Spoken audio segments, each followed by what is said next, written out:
might be able to finish it up. We left off, we did verse 27, so we're at verse 28, Daniel 11, verse 28. We'll read 28 to 33. Then shall he return into his land with great riches, and his heart shall be against the holy covenant, and he shall do exploits and return to his own land. At the time appointed he shall return and come toward the south, that it shall not be as the former or as the latter. For the ships of Chittim shall come against him, therefore he shall be grieved and return and have indignation against the holy covenant. So shall he do. He shall even return and have intelligence with him that forsake the holy covenant. And arms shall stand on his part, and they shall pollute the sanctuary of strength, and shall take away the daily sacrifice, and they shall place the abomination that maketh desolate, and such as do wickedly against the covenant shall he corrupt by flatteries. But the people that do know their God shall be strong and do exploits. And they that understand among the people shall instruct many, yet they shall fall by the sword, and by flame, by captivity, and by spoil many days. So, kind of a long verse, but we remember last week, one of the kings came, the king of the north came to the king of the south, and they did all this underhanded stuff, and then they broke the alliance, and one of the kings was like, well, I'm going to fix your wagon, and they went down there, and they got totally humiliated. So that's kind of where we left off. So as he's returning with his tail between his legs, so to speak, it says that his heart shall be moved against the holy covenant. When a vile person returns to his land, he would attack. All right, we're talking about, this is the vile person that we're talking about. And when he returned to his land, he would attack the land, the people, and the temple of Israel. So it's almost like when you're mad, right? And the first person that comes up to you, you give him a lip. And you're like, what did I do? It wasn't you. So he lost in battle, and he's coming back up. And what does he do? He takes it out on the Jews. And he starts to smack them around, and he takes it out on the temple, and there was great treachery among God's people. And then it says that, so he shall do damage and return to his own land. This was fulfilled when Antiochus Epiphanes returned home from the bitter Egyptian battle, defeated. He vented his anger against Jerusalem, which was already shaken because Antiochus sold the office of the high priest, persecuted the Jewish people to conform to Greek culture, forsaking the faith and the traditions of their father. So he did all this bad stuff, and he kind of got beat, let's say righteously, okay, because of all the bad things that he did. And let's see, he returned home with great plunder. He was able to get stuff, but he didn't win the battle. And his pride was wounded, and so to soothe his wounded pride, he beat up the Jews. That's where we kind of leave that part. And so you can see, again, that the writings that the angel gave to Daniel came to fruition, and we can see that clearly the way that it happened. Then returning from his land with great riches, I did that already. Ships from Cyprus shall come against him. This was the naval assistance from the Romans. Now this is where we start to see that the Romans, remember, after the Greeks were in power, the Romans started to take over. But as we read, we tend to think that like one morning everybody woke up and the Romans were in power and the Greeks were out of power. Just like one morning woke up and the Medes and the Persians were in power and the Babylonians were out of power. That's not how it works. It took a while.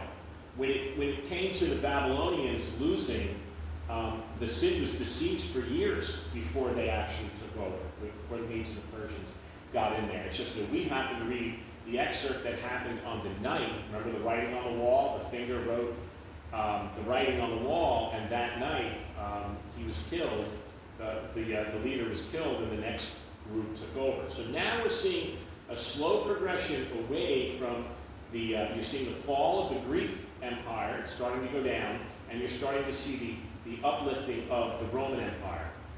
So the Romans helped. Okay, so now we look, the Romans were kind of helping the king of the north against the Egyptians, which was the king of the south. Okay? And then what did they do that was so bad? Well, Antiochus Epiphanes set up an image of Zeus at the temple altar. Okay? So remember, and this is where some people tend to get confused, and I even got a little bit confused, because when you hear of the desolation, the abomination of desolation, your mind goes to Revelation. And when your mind goes to Revelation, where they're saying the abomination of desolation would be sitting in the temple, you're thinking, oh, this must be the end times, but it was not yet. And there's a couple of reasons why it was not. So first, Antiochus set up the image of Zeus at the temple, and he demanded sacrifice to the image. What does it say in the end times that the person who goes into the temple is going to do? Not that. He's going to go in the temple and say, I am God. And when he goes in the temple and says, I'm God, he's going to demand them to worship him. That's not what happened here. Antiochus said, here's an image of Zeus, worship him. He was trying to hold on to the Greek culture because Zeus was Greek. So, let's see. He later desecrated the temple by sacrificing a pig. We saw that in one of the other chapters, right? Where he went in there and, unfortunately for the Jews, bacon, ham, and pork sausage is not on their list of menu items. But apparently the Greeks love it.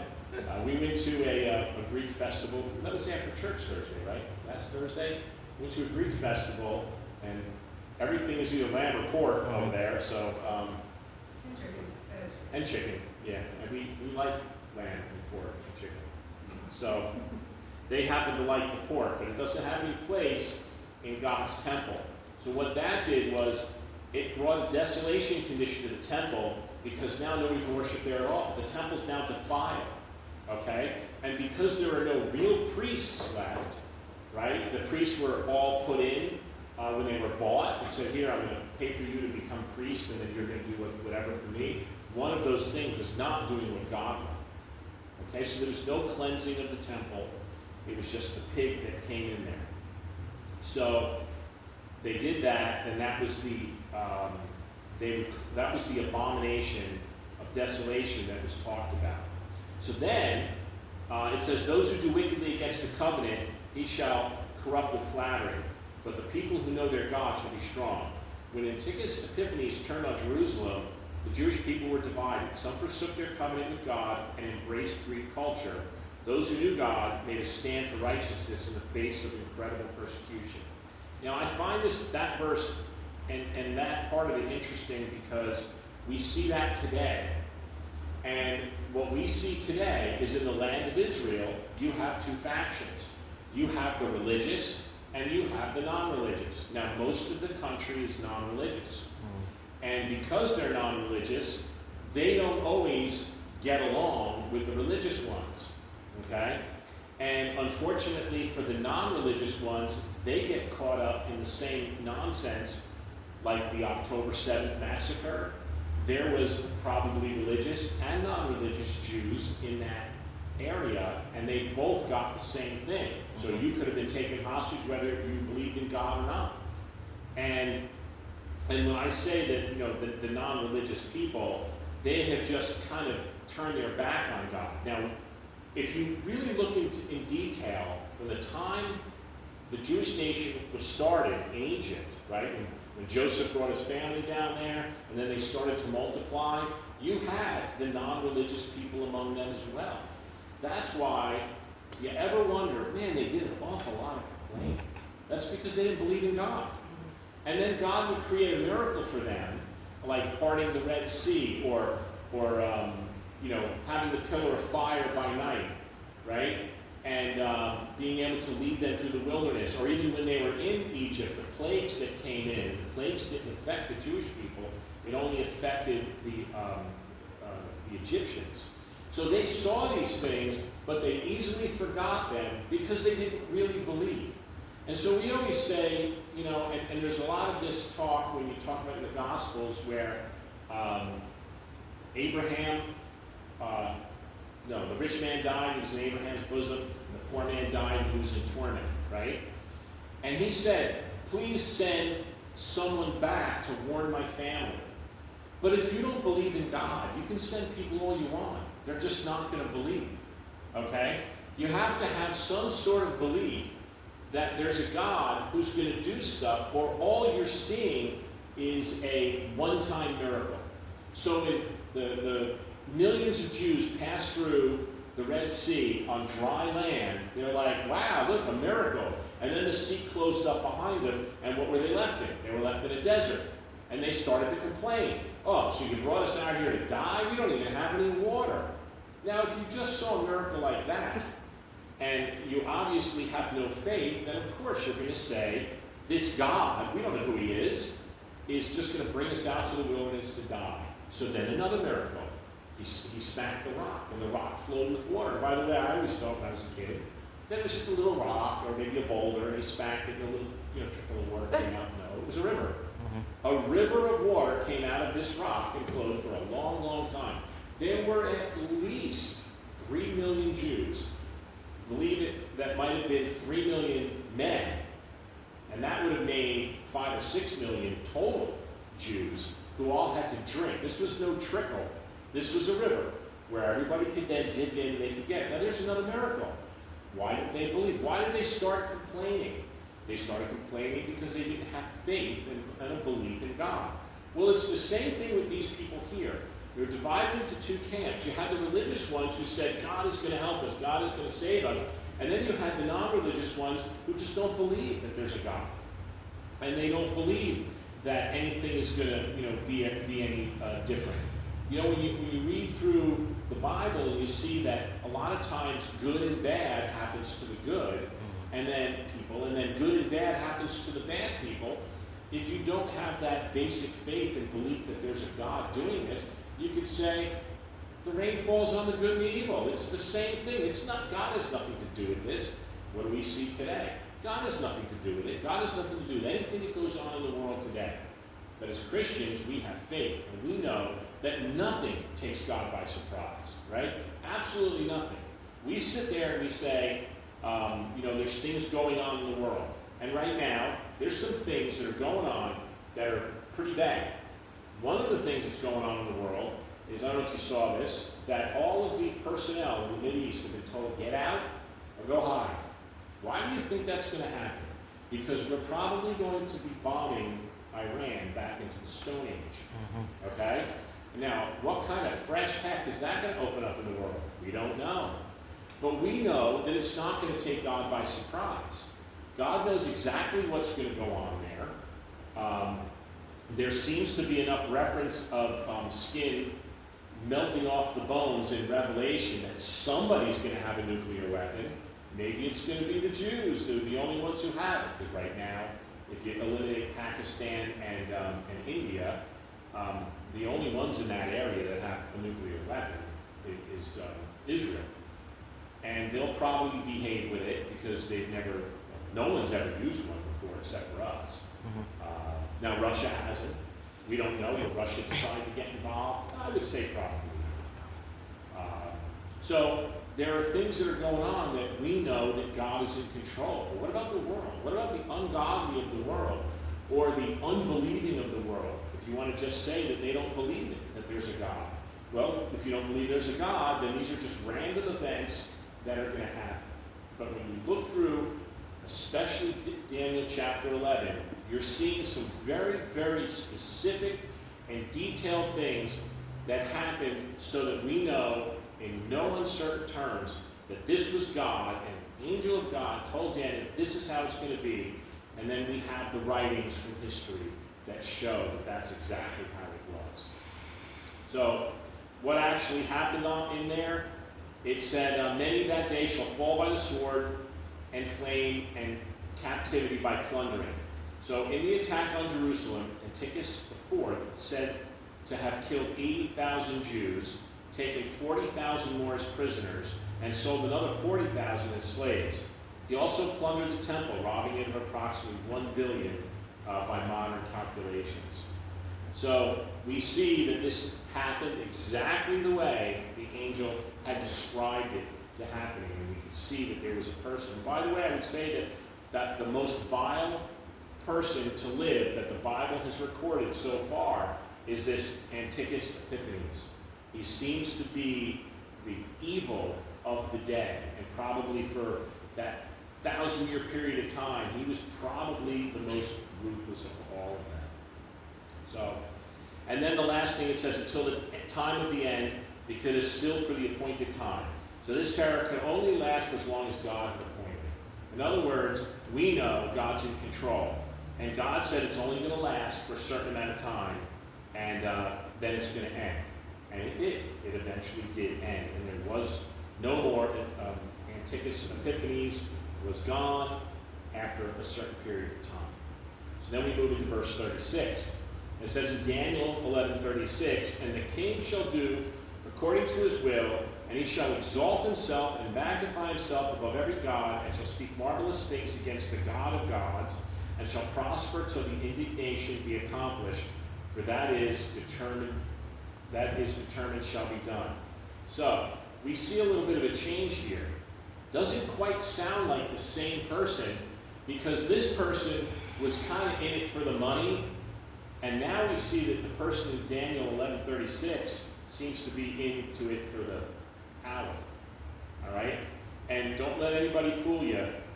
There's a difference between people doing stuff because they want to get rich and people who do stuff because they want to have power. And money can buy power, but only to a certain extent. And we saw that very clearly in the last couple of weeks, right? Who's the most powerful man in the world? Donald Trump. Who's the richest man in the world? Elon Musk. Could Elon Musk buy power? No, he could not. And no matter how much talking he didn't get power from his money. And eventually he realized the error of his ways, and you can thank Sue, whatever her name is, the chief of staff, who made a phone call to him and said, "What is wrong with you?" That's probably a paraphrase of what she said to him. And he goes, "Yeah, maybe I got a little carried away. After all, I am just a kid at heart. I'm just like any other guy. I got a mouth, but I have money. So I think I can say anything I want." But there are people who do it for power, and there are people who do it for money. You know, the world domination of back in the day, back in the BC era, was mostly about power and world domination, but it was also about whoever ruled the world had the best stuff. So it was more about stuff. And then we have a change in 36. In verse 36, it's not so much about stuff, because they're not talking about anything specific here. What are they talking about? The king shall do according to his will, and he shall exalt himself. Why? Because he wants things? No. He wants to be worshipped. And where did that come from? That came from the devil, right? The devil was the one that said, I will be like the Most High. He didn't say I'll be better than him, he said I'll be like him. And this guy says he wants to exalt himself. Exalt himself how? He wants to put himself in the temple and magnify himself above every god, and shall speak marvelous things against the God of gods. And hopefully your Bible has it right. The first God has a capital G, and the second God has a small g. So the God of gods is the God of Jehovah. The small g is all the other gods, and he wants to be like the big G God. He's like, I'm not happy enough to be like the small g God. I want the big G. I want the capital letter before my name. So maybe if I plop myself in the temple, I'll be able to get the capital G before my name. So we're finding now that this is a switch from what happened in the past to what's going to happen in the future. In verse 36, it shifts. Now remember, we said throughout the entire book of Daniel, there is no clear defining line, because Daniel did not see the church age. Okay? So as Daniel is seeing it, he's seeing from the beginning to the end. And in the end, that last 70th week of Daniel, is when all this bad stuff's going to happen. And that's what he's now seeing. He's now up to the last week. Okay? So what does it say? The angel explained to Daniel that this king would blaspheme God and exalt himself until the wrath has been accomplished, and what has been determined shall be done. So he was going to be allowed to get in there and do what God allowed him to do. God didn't make him do it. He knew if I let this guy alone, he'll do whatever he wants. But God says there's a time limit. And we know that the time limit is roughly 3.5 years. He's only going to be able to exalt himself for 3.5 years, and then God's going to put a stop to it. Okay? And he had exalted himself above every god. So we see it's different. We see a shift from what was fulfilled in the Ptolemies and the Seleucids to what will be fulfilled in the Antichrist. So before, in 430, verse 36, we're seeing what already happened. We can see that pretty clearly. But now, Daniel was told the revelation pertaining to the latter days, and begin to look more toward this final world dictator who is the sort of last days Antiochus Epiphanes. So while I tend to agree with that. So now there's a couple of things to note about this. We know that everything about this prophecy was not fulfilled during the career of Antiochus Epiphanes, right? We know that Jesus specifically said the real abomination of desolation was still in the future. We find that in Matthew 24:15, right?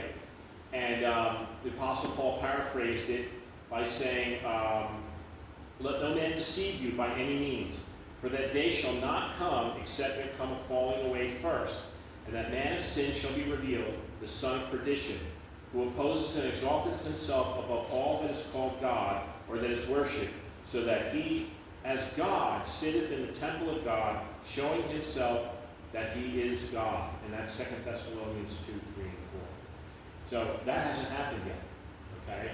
We know there was a pig into the temple, but no one has actually got into the temple and exalted himself as God. So there's a couple of things missing. Well, there's no temple today. So that means the temple has to be rebuilt. And by the way, remember I mentioned about the red heifer? And there's something about a red heifer, and there are none? Well, I have a YouTube video on a channel called The Israel Guys. They're going to talk about the red heifer. I haven't had a chance to watch it yet, but it's not very long. I'm going to find out more about this red heifer. And they're going to go back, they're going to build this temple, and then they're going to start going back to the sacrifices again. How is that going to happen? Well, we think that whoever is in charge, because right now, I think I've mentioned this to you before, it is not legal to pray on the Sabbath or on a Friday night, Shabbat, when their holy evening and into the Sabbath, which is Friday night and Saturday. They can't go to the wall and pray. Not allowed. So that's all going to change. We don't know how it's going to change, but it's going to change. And then all of these people that are amassing the stockpiles to build a new temple, right now they're amassing supplies to build this new temple. Someone's going to say, okay, you can build the new temple, and we know it's going to be where the old temple was because that's where the temple belongs. And that means something's going to have to happen to the Dome of the Rock, right? Because it's under Arab control. It's under Muslim control. And so we'll see what happens with that. But so things are changing and the world is moving in a different direction, but none of this stuff has taken place yet. We can see that it's clearly future. And Antiochus Epiphanes is important, but mostly as a historical preview of the Antichrist.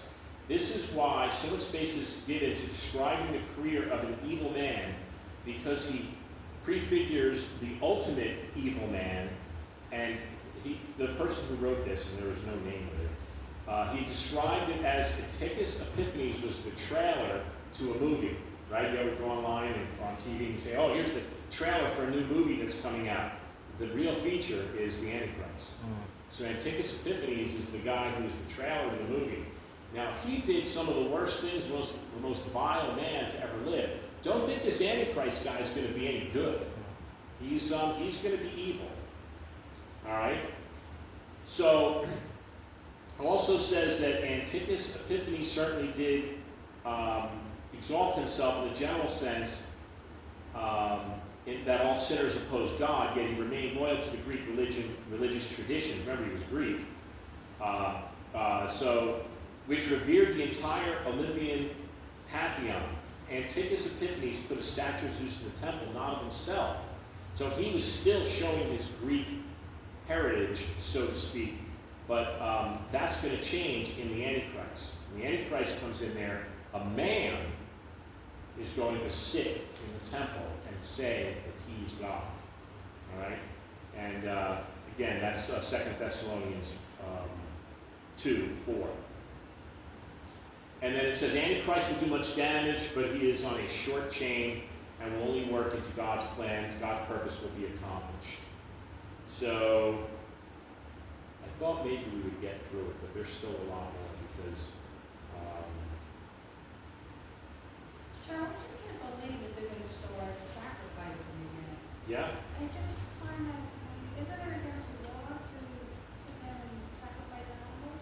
Well, I think what's going to happen is that the religious side of the Jews is going to overwhelm the non-religious side. And of course, God's in control, so God's going to allow the governments that be to soften and move things around so this can happen. They really think that by going back to the sacrifices of the Old Testament, that they're going to gain favor with God. Now, God may allow them to believe that, but there still will be ones that are saved. I don't believe that the sacrifices will take place while we're still here. I believe that we're going to be gone by the time the sacrifices take place, because I don't think that God's going to want to confuse the world with having the sacrifice, the ultimate sacrifice, and anything related to it that was still here on earth with going back to the Old Testament sacrifice. If you think about the dispensations and how God transitions from one to another, right? When the church came on the scene, the veil of the temple was immediately rent in two, gone. And remember we talked about the fleece that was put on the animal? It stopped turning color immediately. It wasn't like there was a phase in. God transitioned from no more sacrifice, I will not accept them from you because Jesus was the final sacrifice. I think it's going to be the exact opposite when it goes back. I think the church is going to be raptured, boom, and then the Jews are going to be able to start the sacrifices again. I don't think there's going to be a crossover. That's my personal opinion. That makes sense, though. That would make Yeah, it doesn't seem like God would allow those two competing things to be here. We're here for a reason. We're here to show the world that the sacrifice already happened. So they're going to go back to doing sacrifices, and we don't know how that's going to happen. They're going to go back to it. Something's got to have to happen to allow that. And I think that even though a lot of the ungodly of the world, right, we have a lot of the non-believers in God, not non-believers of Jesus, but just people who don't believe there's a God at all. Those ones, when the rapture occurs, are going to say, well, was it really a UFO? Maybe it was. We don't know what it was, but all the religious people are going to come out of the woodwork, and they're going to start saying that Jesus took his people up. I'm talking about the ones who know. It'd be interesting, too bad we won't be here for it, but I'd like to know what the Catholic Church is going to say. Was that Jesus? Right? Because those that are true Catholics that are not really saved because they follow the Catholic religion to the letter are not going to be taken. So what are they going to say? Are they going to say, well, remember God's going to send a strong delusion, so it's not like they're going to say, that was taught that the church is going to get raptured my whole life, and I'll believe it when I see it. And then all of a sudden, oh, the church got raptured. Now I'm going to believe. No, God will send them a strong delusion so they will not believe. Right? And we firmly believe that those who are given the plan of salvation today and reject it when the rapture happens are not going to get saved in droves. There may be an occasional one who's heard the plan of salvation, but for the most part, just like when the rich man died, they're not going to believe. Even though I send someone back from the dead, they're not going to believe. God's going to send them a delusion, and they're not going to believe. So I always tell people, because growing up, all my friends would say, "Oh, if that happened, I would then get saved." No, you won't. Nope, you'll believe it's something else. You're going to believe it's anything other than that. So what's the Catholic Church going to say? Those that are left. The Pope's going to still be there, and he's going to go. Well, he's Italian, right? The new guy. He's going to say, "Hey, forget about it." They might The aliens took them. They might say that, but Yeah.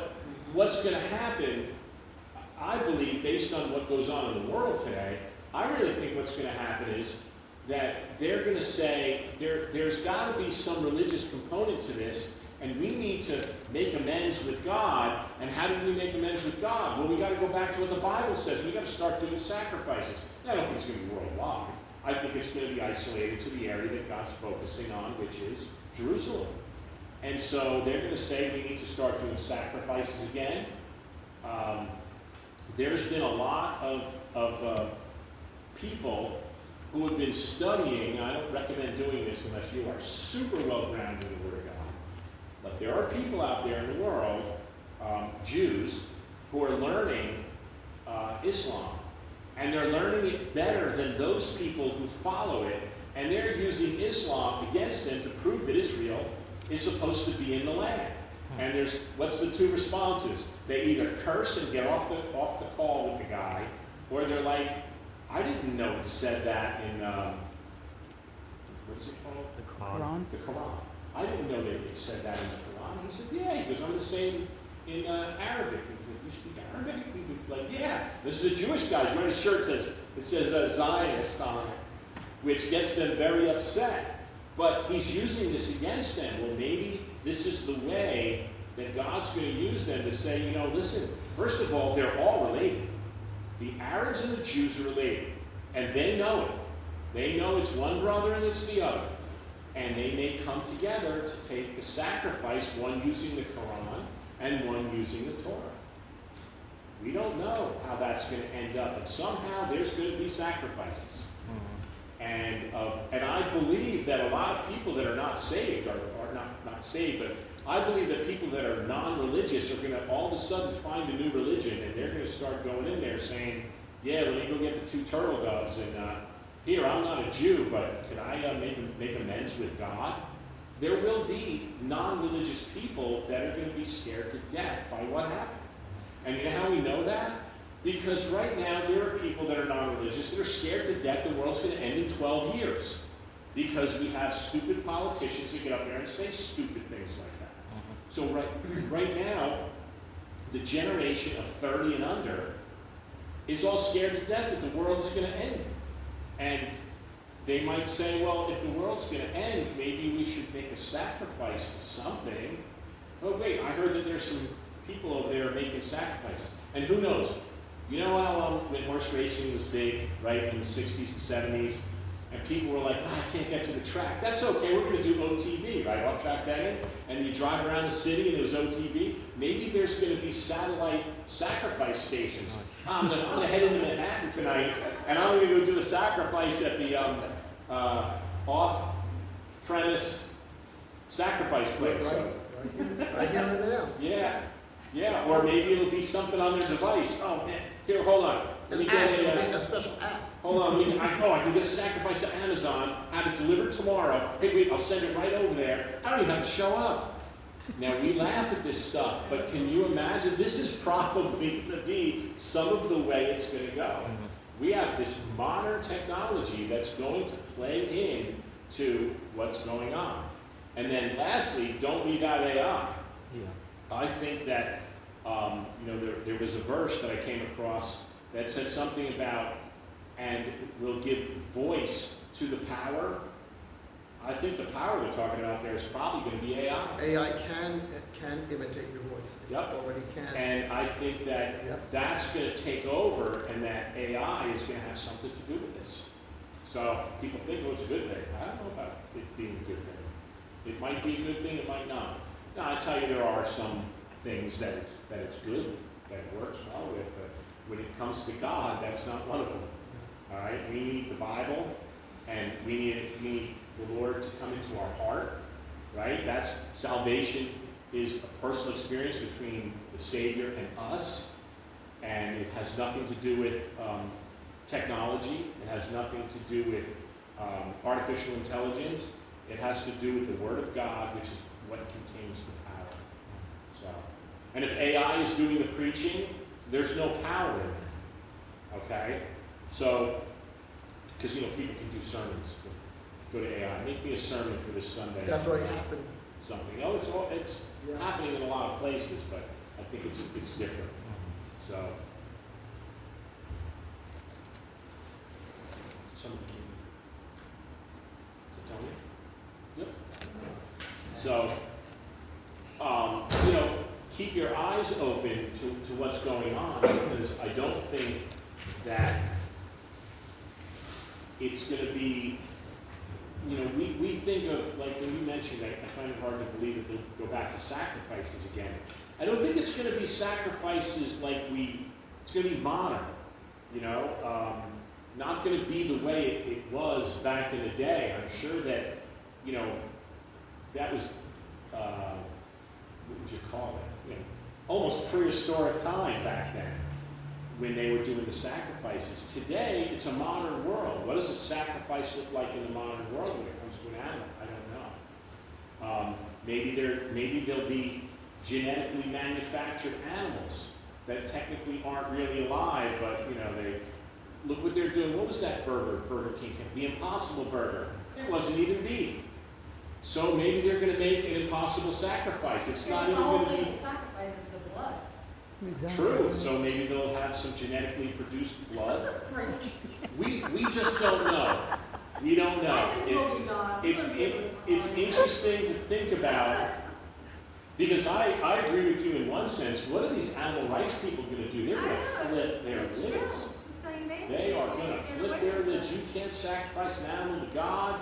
We're going to put a stop to that. We're going to get the International World Court in here. We're going to have you all arrested. I'll be right outside that altar going. You'll be with them. I'm not killing any animal. I just say, just don't mess with my steak and we'll be fine. But, and I told you, God likes steak because every time he talks about the sacrifice, it says that as it's burned, it's the sweet savor unto the Lord. But we know, being Christians, that God is more concerned about our hearts. If I wanted sacrifices, I forgot how it goes, but I'd rather have an obedient heart than sacrifice, And so we'll leave off there at 36. We'll start with 37. And we got 37 to the end. We should be able to finish this up next week without any issue at all. So, anybody else have any questions? It definitely will be an interesting time, but I don't think, keep in mind one thing. The world is going to have trouble that it's never been seen before. That's how bad it is. So when you think about people like the animal rights people, I don't know if they're going to be busy protesting about animals being sacrificed when they're going to wonder where their next meal is coming from. Even the rich are going to suffer, and even the powerful are going to suffer. We don't know what's going to happen in this new world, but times are going to change, and it's going to be a time, as the Bible describes it, the world has never seen before. Okay? So just keep that in mind. President says that all the time. And now I want to God, stay. everything he does. The world has never seen before.